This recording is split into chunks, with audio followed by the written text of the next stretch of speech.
Hello guys, कैसे हैं आप लोग? बहुत ही अच्छे होंगे और भगवान की दया से आप लोग पढ़ते ही होंगे। तो चलिए दोस्तों, कल हम कल तो क्लास नहीं हो पाया था। परसों हम लोग केमिस्ट्री का दूसरा चैप्टर हम खत्म कर दिए थे, लेकिन आज हम केमिस्ट्री का तीसरा चैप्टर शुरू कर रहे हैं। उसमें जो जो इम्पोर्टेंट क्वेश्चन है उसको हम बताएंगे। ठीक है दोस्तों, तो समय को न गंवाते हुए आते हैं पॉइंट पे। चैप्टर का नाम है मेटल एंड नॉन मेटल, धातु और अधातु। धातु क्या होता है? आप कहेंगे सर धातु क्या होता है? ऐसे क्वेश्चन तो नहीं पूछेगा धातु किसे कहता है, पूछ भी सकता सकता है, लेकिन आपको पूछ दे धातु क्या होता है। धातु तत्व नहीं है, मतलब वैसा तत्व धातु है जो विद्युत और ऊष्मा के सुचालक होते हैं, उसी को हम लोग बोलते हैं धातु। जो विद्युत और ऊष्मा का चालन करते हैं उसे बोलते हैं धातु। अब बोलेंगे सर तत्व क्या होता है? तत्व एक ऐसा पदार्थ है, तत्व एक शुद्ध पदार्थ है, समझ लिए। तत्व एक ऐसा पदार्थ है जो एक ही प्रकार के परमाणु से मिलकर बने होते हैं। एक ही प्रकार के परमाणु उसके अंदर होते हैं और शुद्ध पदार्थ। धातु वैसे तत्व को कहेंगे जो विद्युत और ऊष्मा के चालन करते हैं। मतलब कि यहाँ करंट देंगे ना, बोलेंगे यहाँ छुइए तो sir recording dance recording dance कीजिएगा। तो समझ लीजिए क्या है तत्व। ये क्या है? धातु है। मान लेते यहाँ ऐसे करंट दिए, यहाँ छू रहे हैं, कहते सर मजा नहीं आ रहा है। मजा कहाँ से आएगा? ये धातु नहीं है, ये अधातु है। ये मेटल नहीं, नॉन मेटल है। अगर धातु रहता है ना तो यहाँ छुइएगा ना तो यहाँ रिकॉर्डिंग डांस कीजिएगा। आप कहेंगे सर आप ये बताइए कि धातु के अंदर करंट दिए यहाँ, सटाए है तार यहाँ, तो लेकिन यहाँ झटका क्यों आता है? बताते हैं। ये जो धातु होता है इसके अंदर पाए जाते हैं फ्री इलेक्ट्रॉन। फ्री इलेक्ट्रॉन का मतलब होता है मुक्त इलेक्ट्रॉन। इस धातु के अंदर पाया जाता है मुक्त इलेक्ट्रॉन। और मुक्त इलेक्ट्रॉन क्या होता है? जैसे हम लोग आवेश को देते हैं ना, ये मुक्त इलेक्ट्रॉन क्या करता है? इस आवेश को यहाँ से यहाँ लेकर जाता है, मुक्त इलेक्ट्रॉन आवेश को। इसलिए जब छूते यहाँ और झटका मारता है यहाँ जोर से, तो यही होता है मुक्त इलेक्ट्रॉन के कारण तो आपको झटका लगता है। आप उसको पूछेंगे वो धातु क्या होता है, वो धातु में क्यों नहीं झटका मारता है?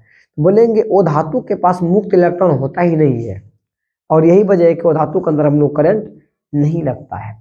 तो पूछेगा धातु क्या है? बोलेंगे वह तत्व जो विद्युत और ऊष्मा का चालन करते हैं उसे धातु कहते हैं, और जो विद्युत ऊष्मा का चालन नहीं करेगा उसे धातु कहेंगे। तो चलिए इसको डिफिनेशन को हम लोग लिख लेते हैं।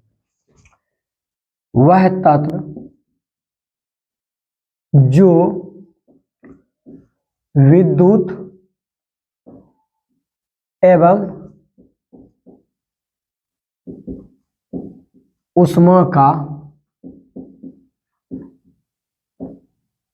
चालन करते हैं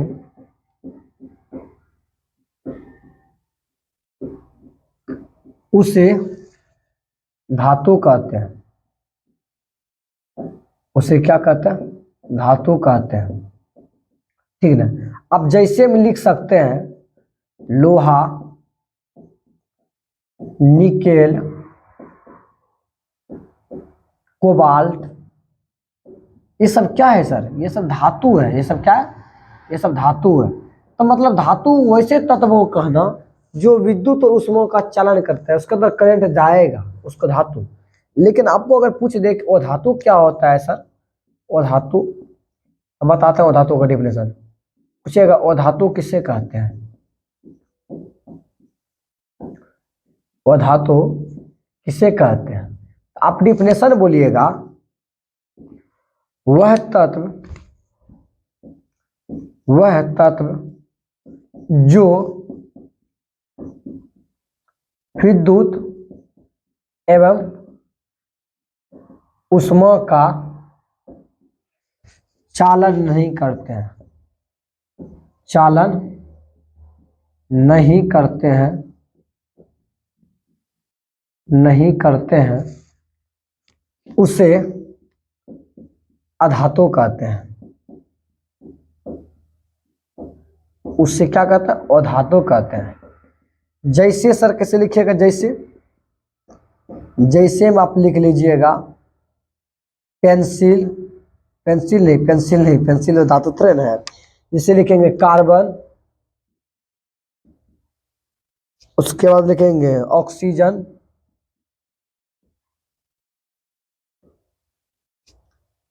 और क्लोरीन, आर्गन, ये सब क्या है, वो धातु है। क्योंकि इसके अंदर इसको जब मतलब क्लोरीन क्या होता है, क्लोरीन में करंट नहीं दौड़ता है।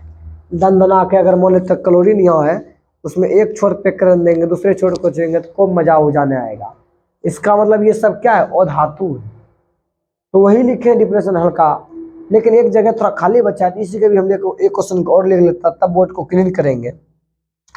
जैसे कि पूछ देगा आपको, तन्यता क्या होता है, तन्यता, तन्यता किसे कहते हैं, समझिए सर, तन्यता क्या होता है। मतलब कि कुछ ऐसे भी धातु है जिसको पीट कर हम लोग चादर बना सकते हैं, पतली तार बना सकते हैं, सॉरी चादर, पतली तार बना सकते हैं। मान लेते कुछ ऐसे धातु है, लीजिए उसको पीटते रहिए, पीटते पीटते तार बना लीजिएगा खींच खींच के यहाँ। तो मतलब एक धातु को पीटने के बाद अगर तार बनते जाता है, तार बनते जाता है, उसी को बोलते हैं हम लोग तन्यता। क्या बोलते हैं उसको, तन्यता। तो क्या बोलेंगे हम डिप्रेशन, बोलेंगे कि जब तक जिस गुण के कारण धातुओं को पीट कर एक पतली सी तार बनाया जा सकता है, उसी को तन्यता कहते हैं। चलिए इसको लिखेंगे डिप्रेशन को, जिस गुण के कारण धातुओं को पीट कर पतले से तार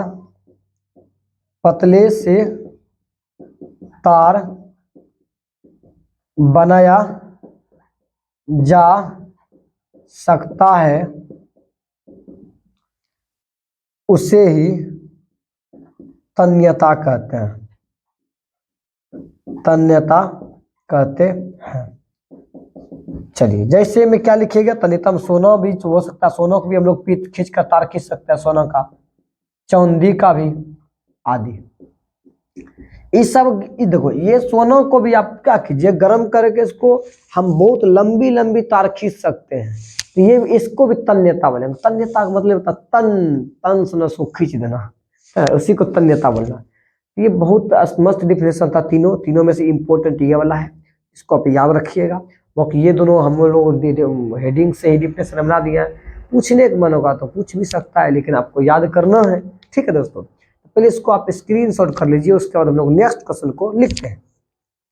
वर्धनीयता से आप क्या समझते हैं, आघात वर्धनीयता क्या होता है, देखिए समझते हैं। कुछ धातु ऐसे भी है जिसको पीट के चादर बना लेते हैं। आप सोना को लीजिए, चांदी को लीजिए, उसको पीटते एक लंबा सा चादर बन जाएगा। इसी गुण को क्या कहते हैं, आघात वर्धनीयता। हम लिखेंगे, जिस गुण के कारण धातुओं को पीट कर एक पतली सी चादर बनाया जाता है, इसी को क्या कहते हैं, आघात वर्धनीयता कहते हैं। तो वही डिफिनेशन लिखेंगे। क्या लिखेंगे डिफिनेशन बोलिए तो, बोलेंगे जिस गुण के कारण जिस गुण के कारण धातुओं को पीट कर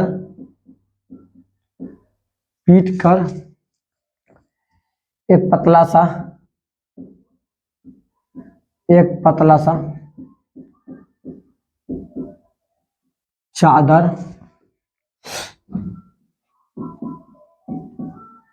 बनाया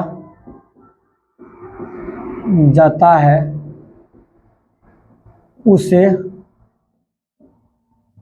आघात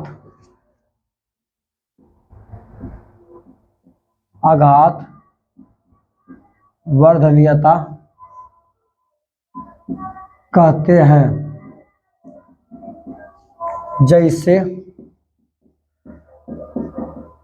सोना, चांदी आदि। तो वही डिफिनेशन लिखे दोस्तों कि जिस गुण के कारण धातुओं को पीट कर एक चादर बना लेंगे, पतला चादर, उसी को बोलना आघात वर्धनीयता। ठीक है दोस्तों, उसके बाद एक क्वेश्चन बहुत ही इंपॉर्टेंट है कि मिश्र धातु किसे कहते हैं। आपकी बार पक्का क्वेश्चन ही आएगा, मिश्र धातु क्या होता है। तो क्वेश्चन कैसे पूछता है, धातुओं के समंग मिश्रण को क्या कहते हैं, मिश्र धातु कहते हैं। क्या बोलेंगे, दो या दो से अधिक धातुओं, धातुओं में धातु भी आ सकता है और धातु भी आ सकता है। दो या दो से अधिक धातुओं के समंगी मिश्रण को ही क्या कहते हैं? मिश्र धातु कहते हैं। आपको याद है क्या? आप डर गए होंगे, हमको पता है। क्या बोलेंगे? दो या दो से अधिक धातुओं के समंगी मिश्रण को मिश्र धातु कहते हैं। क्या लिखेंगे? दो या दो से, जब नहीं, दो या दो से अधिक, दो या दो से अधिक धातुओं के समंगी मिश्रण को, समंगी मिश्रण को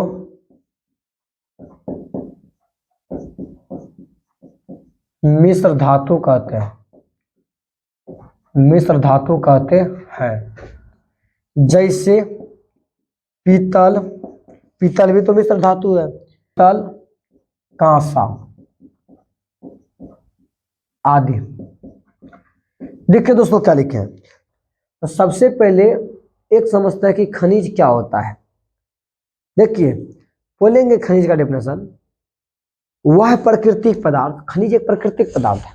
आगे हम लोग को खुद को खनिज तो बनाते नहीं है, धरती के अंदर से मिलता है, तो प्रकृति ने हमको दिया है। तो बोलेंगे वह प्राकृतिक पदार्थ जिसमें धातु को उखाड़ के लाएंगे धरती के नीचे खोद करके, उसमें कुछ न कुछ गंदगी होगा। तो बोलेंगे डिप्रेशन, वह प्राकृतिक पदार्थ जिसमें धातु कुछ अशुद्धियों के साथ उपस्थित हो, कुछ न कुछ के अंदर गंदगी होना चाहिए।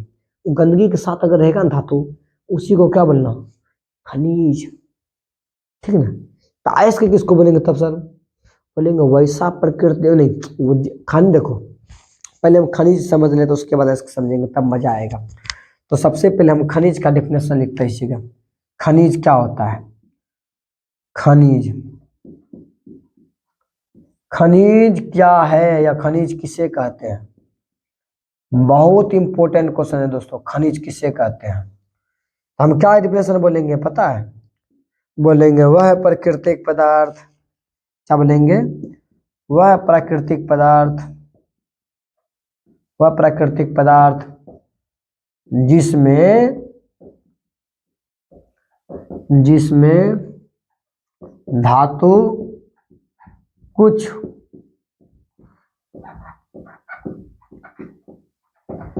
अशुद्धियों के साथ उपस्थित हो। वह प्राकृतिक पदार्थ जिसमें धातु कुछ अशुद्धियों के साथ उपस्थित हो, उसे खनिज कहते हैं। उसे क्या कहते हैं? खनिज कहते हैं। ठीक है, जैसे, जैसे में सोना, चांदी, लोहा, एल्युमिनियम, एल्युमिनियम आदि, ये सब क्या है? खनिज है। क्या है? खनिज है। तो वैसा प्राकृतिक पदार्थ जिसमें धातु कुछ गंदगी के साथ होगा, उसी को क्या बोलना? खनिज बोलना। जैसे लोहा धरती के अंदर से निकालेंगे, उसमें कुछ ना कुछ गंदगी होगा, वो भी खनिज है। सोना भी खनिज है, चांदी भी खनिज है, एल्युमिनियम भी खनिज है, सोडियम क्लोराइड भी खनिज है। ठीक है ना? तो ये सब खनिज हो गया। आप समझते हैं अयस्क क्या होता है? तो सबसे पहले हम इसको क्लीन कर देते हैं ताकि अयस्क, देखिए अयस्क समझने से पहले देखिए सब क्या समझते हैं। मान लेते हैं ये एक भारत का मिट्टी है, ये भारत का मिट्टी है, और ये है पाकिस्तान का मिट्टी है। पाकिस्तान का मिट्टी समझ लीजिए, ये मिट्टी है, ये मिट्टी है, ये समझ लीजिए मिट्टी है। ठीक ना? और ये है पाकिस्तान का मिट्टी है, ढेला है मिट्टी का। और ये है मान लेते हैं अमेरिका का, और ये अमेरिका का ही क्या है? मिट्टी है। आप समझते हैं सही रूप से कि आखिर अयस्क होता क्या है? देखिए मान लेते हैं ये मिट्टी है, इसके अंदर भी धातु है, इसके अंदर भी धातु है, खनिज धातु है, और इसके अंदर भी धातु है।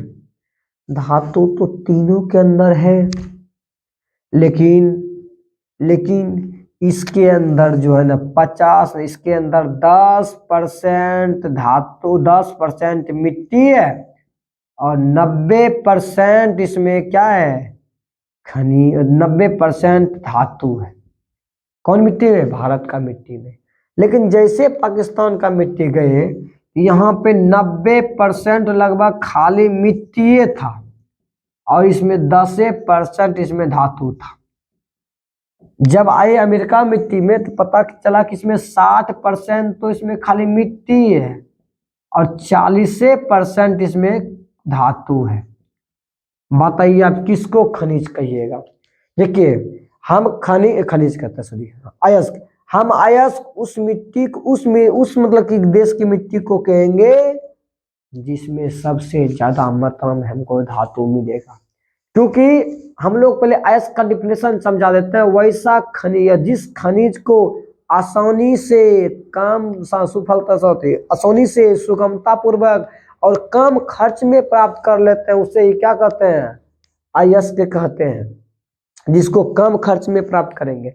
बताइए, ये भारत का मिट्टी की बात अभी छोड़िए, पाकिस्तान में आइए, भूखा नंगा भिखमंगा देश पाकिस्तान, इसमें ये देखिए क्या होता है, इसमें 90% मिट्टी ही है खाली, 90%, और 10% धातु मिलेगा।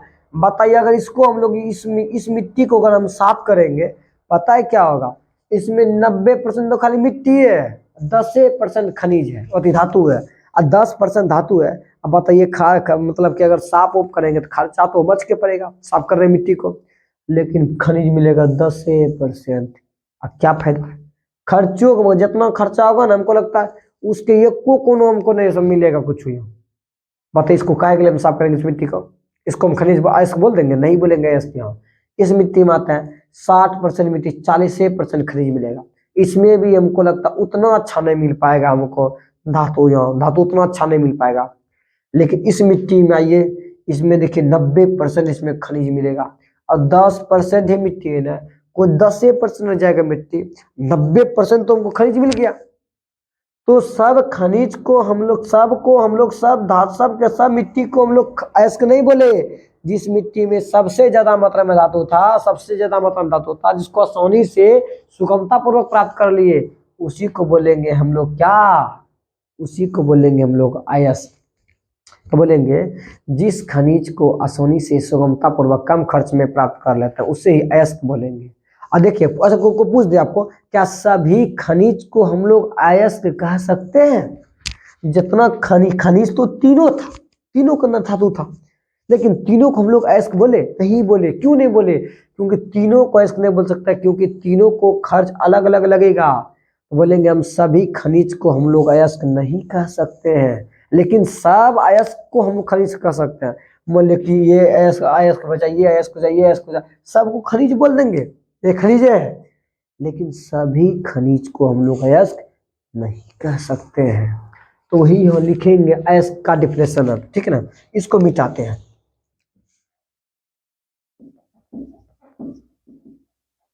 अयस्क किसे कहते हैं?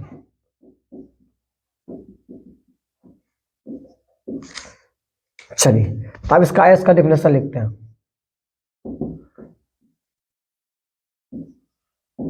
अयस्क को इंग्लिश में ओर कहते हैं। क्या कहते हैं? ओर्स। चलिए, बोलेंगे जिस खनिज को, जिस खनिज को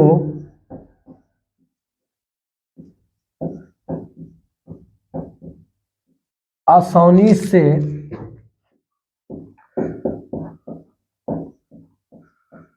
सुगमता पूर्वक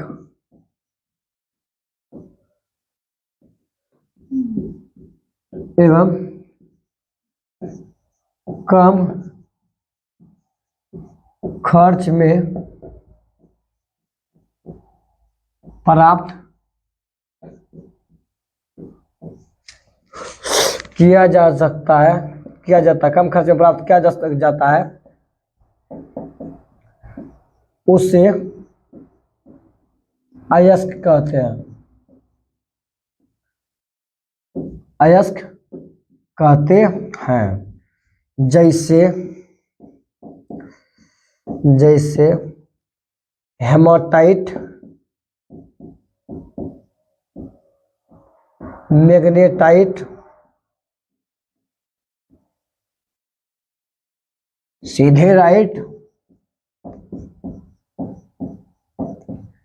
सीधेराइट, बॉक्साइट आदि। देखिए दोस्तों, हम लोग किसको बोलेंगे अयस्क? जिस खनिज को आसानी से प्राप्त कर ली उसको हम लोग बोले क्या? अयस्क बोल दिए।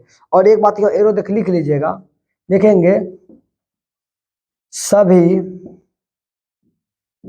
खनिज को अयस्क नहीं कह सकते हैं, अयस्क नहीं कह सकते हैं, नहीं कह सकते हैं, लेकिन सभी अयस्क को खनिज कह सकते हैं, लेकिन सभी अयस्क को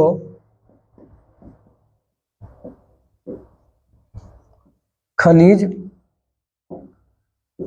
कह सकते हैं। इसका मतलब दोस्तों हम लोग डिफिनेशन को लिख लिए कि सभी खनिज को अयस्क नहीं कह सकते, लेकिन सभी अयस्क को हम खनिज कह सकते हैं। इसका मतलब